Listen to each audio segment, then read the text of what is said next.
Sino ba yung tinetext mo? Isabel, gusto ko lang makasigurado na okay siya. Seriously? Si Belle pa rin yung iniisip mo. Instead na mag-focus ka dun sa presentation para sa investors mamaya. Chris, we need to make this work. Alam ko. Ready naman ako eh. Ikaw lang naman dyan nagbo-worry. Dahil kabuhayan natin yung nakasalalay dito. Magsalita ka naman, parang walang-wala tayo. We still have enough savings. But not enough. Maybe for you, dahil hindi ka makontento eh. Dahil ayokong mapahiya. So hanggang ngayon, yan ang concern mo?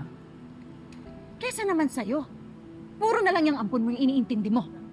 Naisip ko nga baka mamaya kaya tayo minamalas dahil dyan sa batang yan. Alam mo, Bea, huwag mo sisihin yung bata ah. Ang sisihin mo, yung luho mo. Bagsak na nga yung kumpanya natin. Kung mamili ka ng sapatos, ng bag, para tayong napakayaman natin. Dahil kailangan natin to. We need to look rich. Paano magtitiwala yung mga investors sa atin kung hindi? Look, willing naman ako mag-slow down. Ang importante, magkakasama tayong pamilya, di ba?